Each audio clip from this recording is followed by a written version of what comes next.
I don't think anyone would have even considered this, but unfortunately, it was a reality. Not even animals were safe from Cecilia Steyn. This is going to be a fairly hard topic to talk about, simply because of the memories that surface as I talk about or mention each one. Some of the scenarios, at least, were fabricated, or I really hope they were, but there was no evidence for them. While the other scenarios, there was too much evidence. People saw them in person. There were photos. I saw the photos. It was brutal. It was sick, sadistic, twisted.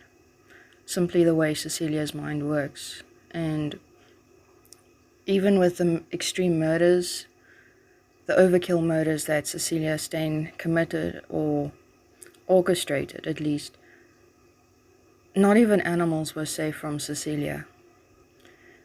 And sadly, but I suppose it also worked the same way with humans, Cecilia used animals for various reasons, or rather, at least various methods, with the core reason mostly being to control those in her group and to pose as threats and warnings to others.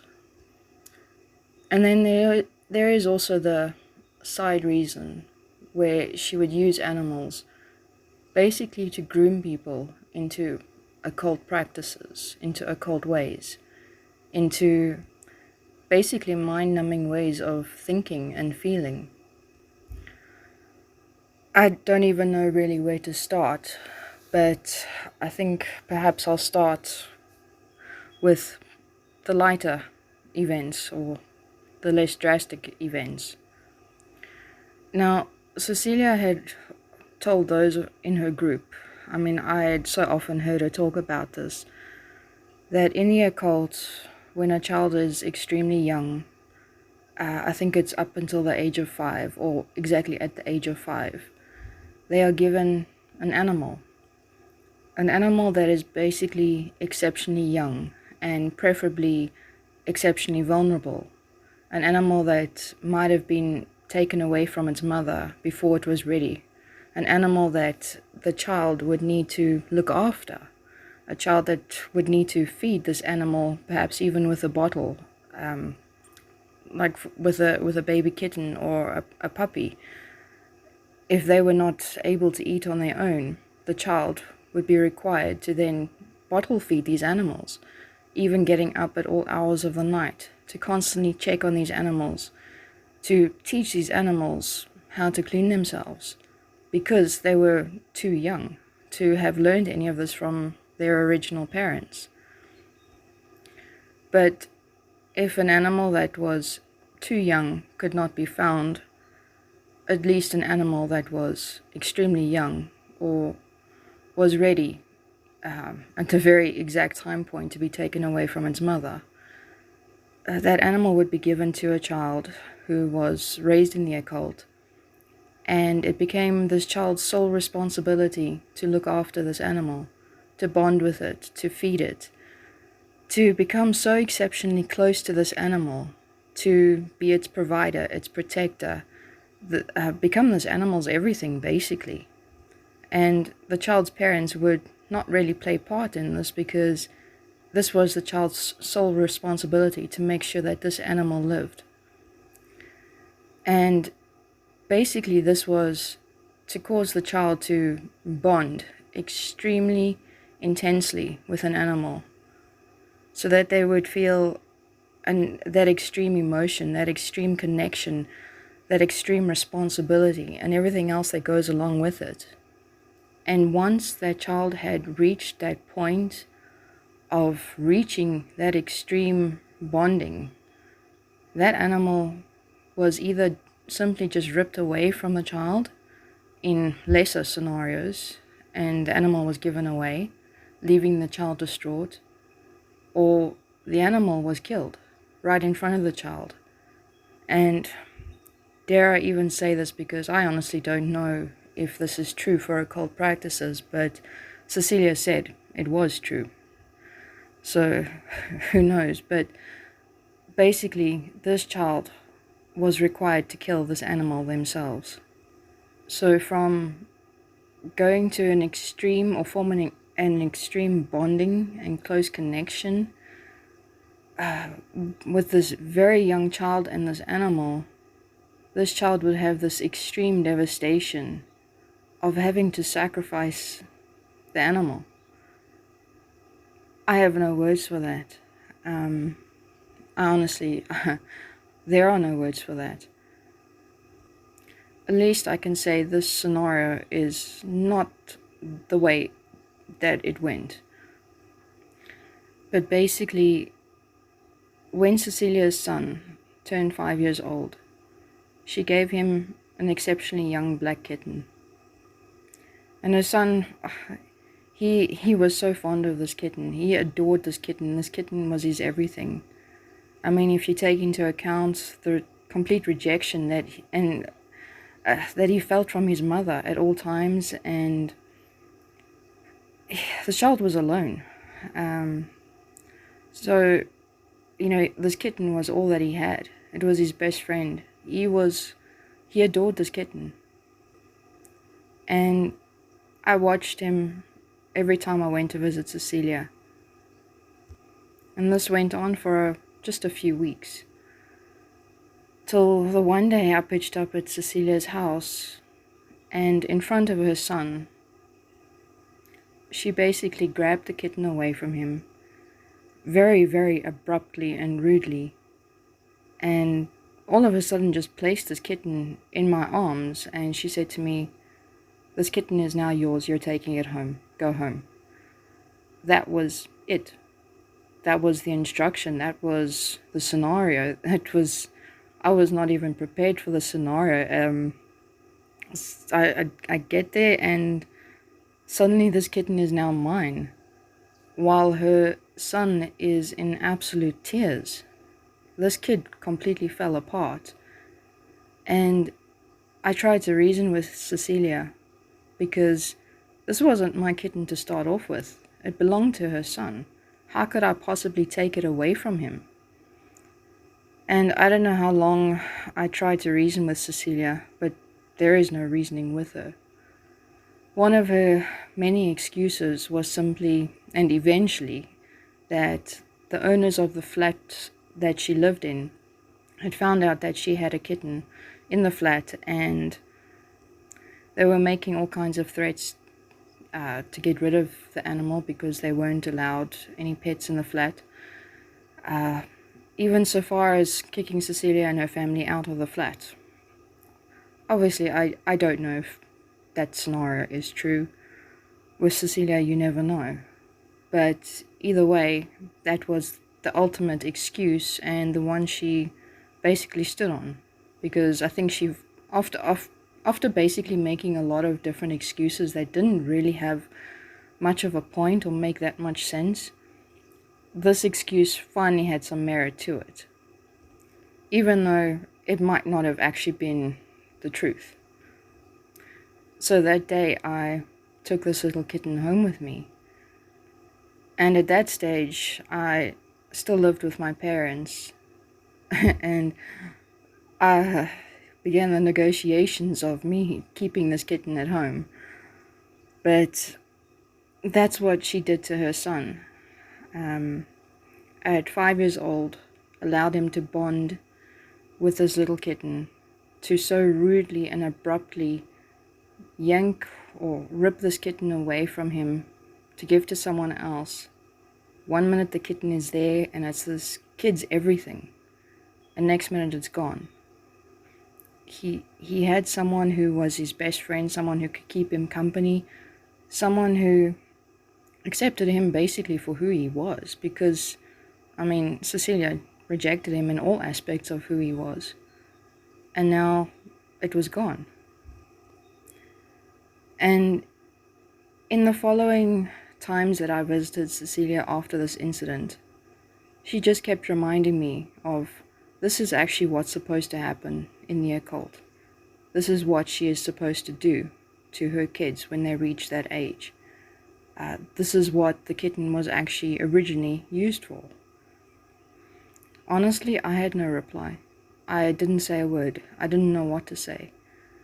I mean, I had heard these stories so many times, but to now finally witness it in front of me, and to even go home and have that animal with me as a reminder, it's exceptionally harsh. It's a rude awakening to this supposed reality of the way the occult works.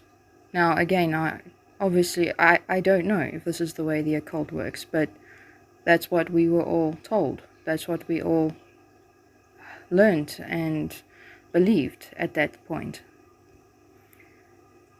As far as I know, Cecilia did this to her son again as well, but with a pet snake. Apparently this happened when he was about, I don't know if it was, I think about 3 years old or something of the sort. It was before I had met Cecilia. She told me that she had given him this tiny pet snake, and she let him bond with it. I unfortunately don't have an answer for what happened to that snake, but then again, I also don't know if it's true. Now, if I jump quite a bit ahead into the months and the years that I was with Cecilia as her friend, she started to do this with certain members of her group as well. And I didn't even realize this until the years after I had left her. With me, with that black kitten, that same black kitten was used for the exact same reason that was used for her son.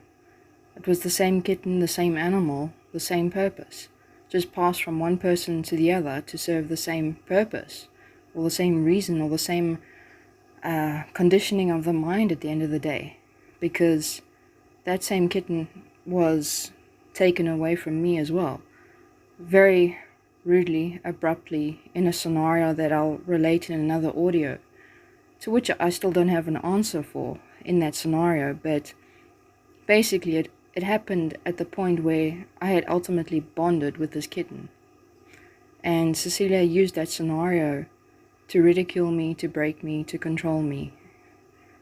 It was exactly the same reason that this happened with me.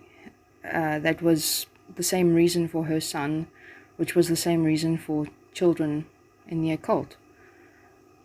And then with Ria was given this pet monkey. I don't know what breed it was. I just know it was exceptionally small. Very naughty, but cute.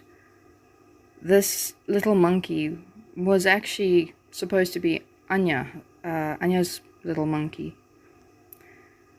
I honestly don't even know what reasoning there was behind Ria eventually getting this monkey or keeping this monkey, because Cecilia had sent me on a mission to drive to the middle of nowhere, basically, to go and fetch this monkey, because Anya wanted a pet monkey, and this is the only place and the only person who had one.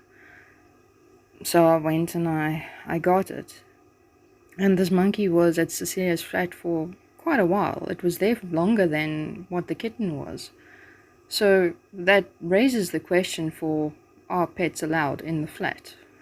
But this monkey soon then landed up being given to Ria.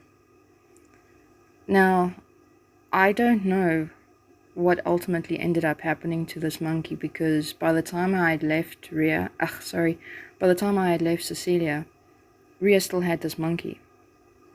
But I would not be surprised if something had happened with this monkey, because Ria was still forming a bond with this animal. I mean, she had to put nappies on it. She had to baby it as if it was a baby. She bonded with it. With her, it was a slower process. I don't know if it was because it was a monkey or what the reason was, but it was the same method, because there was also another person that Cecilia gave a puppy to, and this carried on for certain select people, Cecilia would give exceptionally young animals to them to let each one then bond with this animal, for this animal to then be abruptly and rudely taken away or actually killed. But now, like I said, this is still the lighter side on talking about animals. As time went on and Cecilia's group grew and different people, or should I rather say, the people who knew the people in Cecilia's group, or the people who eventually did not completely go along with Cecilia's lies because they saw some flaw to it, they started raising questions. But mostly in this one scenario, as far as I recall, this person still completely believed Cecilia's lies at that time point. But as far as memory serves, I think this person might have started to question, or rather they started to step out of line, out of alignment with what Cecilia wanted. They weren't doing what she wanted. They weren't her puppets at the end of the day. Well, not entirely. This person was actually Miranda's brother that I'm talking about, or that I'm going to refer to in this next scenario. He ultimately also ended up dead himself, because he ultimately ended up seeing the truth. But that I will get to in another audio. In the beginning, or in this scenario at least, as far as I know, Miranda's brother lived on a plot or a very large property. I had never met him, but I had heard stories about him. I had heard the others in the group talk about him. So I can't really say that much as to who or what he was like as a person. But when he first met Cecilia, as far as I know, he completely believed her. He was completely in alignment with her cause, everything. But then somewhere along the line, he started to step out of alignment. But just before he completely did, or showed any definite confirmed signs, on his property, he started to find arrangements of animal skulls in satanic forms or formats or layouts, symbols. I had seen photos, quite a lot of photos, because this actually went on for quite a while. There was all sorts of animal skulls and animal bones, animal blood. It wasn't just something purchased at a shop. It was something that had actually happened in order to use as a scare tactic or scare method to scare Miranda's brother. Animals were being killed. Animals were being used. They were being victimized, all simply to control, all simply to embed extreme fear into this man. And he's also not the only person that experienced this. And each time these scenarios happened, obviously it was never Cecilia, as the story would be told, but truthfully it was. But she would always back it up, saying that it was the occult, it was her father, and so on, trying to scare whoever, trying to get them to either leave Cecilia, to leave her vulnerable, or trying to scare these people for whatever reason. Either way, basically, the devil is on your tail, your life is at threat, beware, you better be scared. And believe me, these people were extremely worried. I mean, there was a variation of emotions and concerns and all sorts. I mean, where would your mind go to if you had to go outside of your door and suddenly see this arrangement of dead animal skulls and body pieces and blood in a satanic layout or symbol. I mean, what would your thoughts be? So you can only imagine what ran through these people's minds. And I mean, it was absolutely horrific. And like I said, for Miranda's brother, I know this happened a couple of times. And I know it happened for other people as well. I mean, for me, I know the regular one was dead birds. Always necks broken, and well, basically you could see it was not an accidental or coincidental death where a bird just fell out of a tree or a cat or a dog had attacked it, because these were laid out. Sorry, I'm just recalling the memories, and this is actually really hard.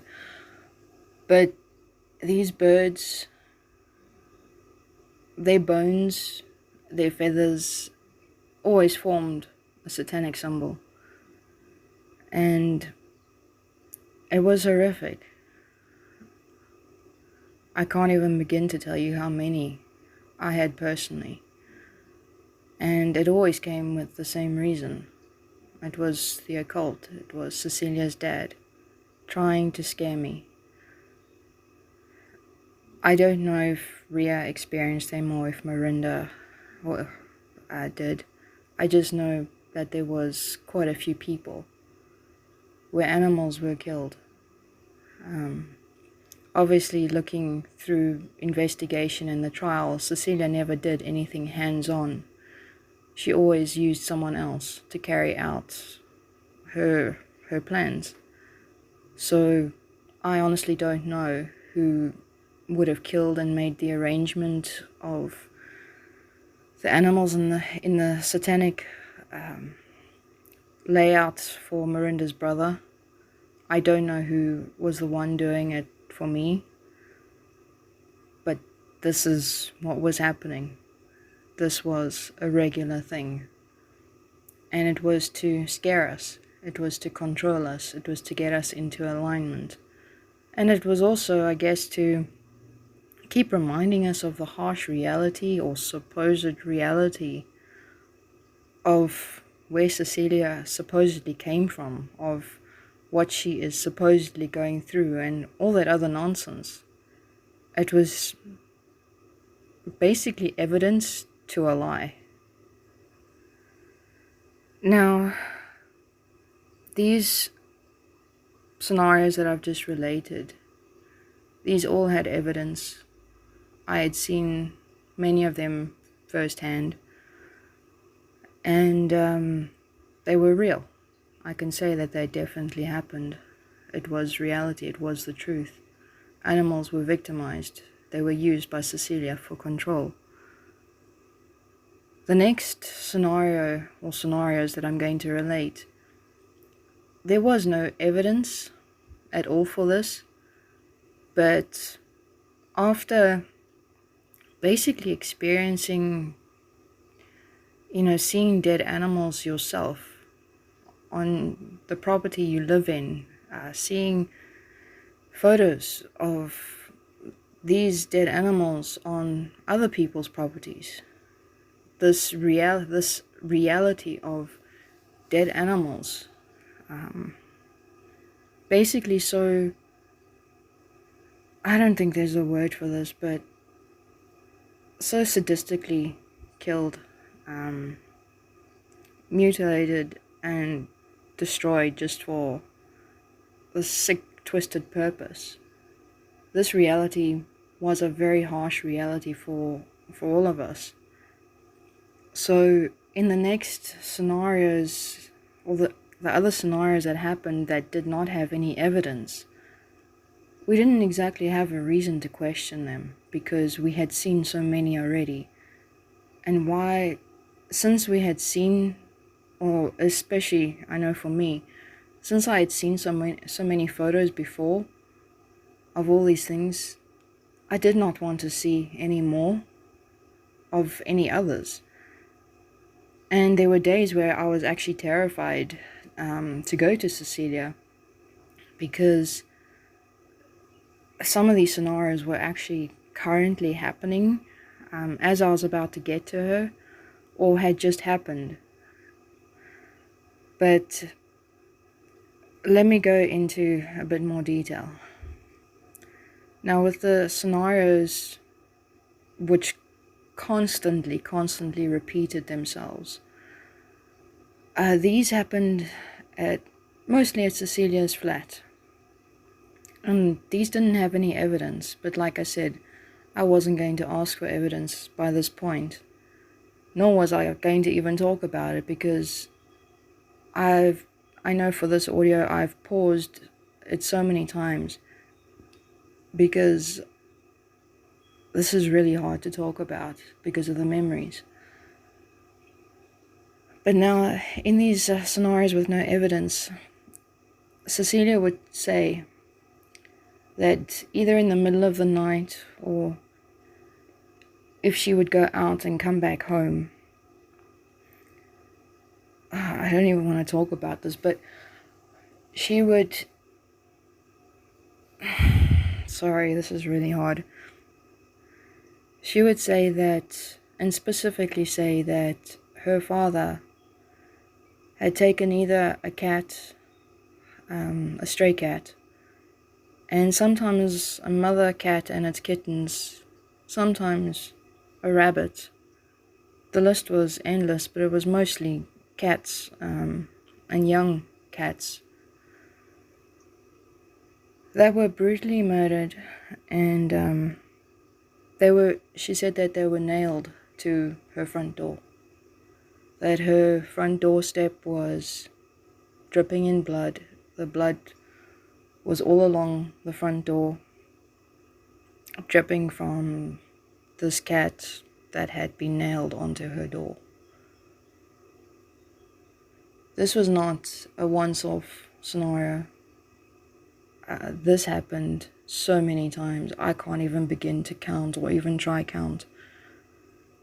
And there were so many times where I would be at home, just about to leave to go see Cecilia, and she would send me this text message, and she would tell me about what her father had just done. She had just woken up and opened the front door, and she saw this poor animal, and she would describe it in such intense detail. Sorry. And there was never any photos for it, but like I said, I wouldn't want to see. But I'd get these messages before I was actually about to go see Cecilia. So you can only imagine the fear that ran through me, where I had to fulfill my obligation to go see Cecilia, to go stay with her for a couple of hours to make sure she was okay, but to also brace myself for what I would potentially see when I got to her flat. I know what ran through my mind when I saw these animals when I was at home. You can only imagine what went through my mind, trying to brace myself for what I might see when I got to her flat. And like I said, this wasn't a once-off scenario. This was a repeated scenario. And Cecilia would talk about them in extreme detail. I don't think I've ever heard anyone talk or describe anything to such extensive detail as she did for these scenarios. And I don't have any evidence for these ones that happened at Cecilia's flat, but I can more than likely say that they more than likely didn't happen, because, or at least I hope not. But I guess my thought, or my own reassuring thought, or my own hopeful thought is, why would Cecilia want to put a death threat or kill an animal basically and display it like this on her door on her own property? But then again, the other part of me says, why wouldn't she? There wasn't any extreme method that Cecilia did not go to.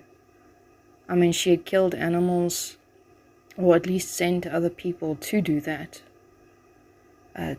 to scare the rest of us, to warn, to make us, to control us at the end of the day. And why wouldn't she do something like this at her own flat, where it was always her front door when it came to her flat? The animal was always dead, killed on her, either the front doorstep, but most of the time it was nailed to her front door. I really hope, I desperately hope this is not true. These recent scenarios I'm talking about, I had never spoken to Ria or Cecilia's husband or anyone asking them if they had seen anything. So I don't have any evidence to say whether or not this did or did not happen at Cecilia's house or Cecilia's flat. But my gut-wrenching fear there is that she is that sick and twisted to have actually done it. Because there are so many memories of things that she actually did in her own flat. I mean, in my audio with the lie with the most extreme evidence, where she fills the floor with at least 1 centimeter full of animal blood, where she would have to afterwards then clean it up, but would use that time period and that sick, twisted display as evidence to fool people of a lie. So why wouldn't she do something like kill an animal and display it on her front door?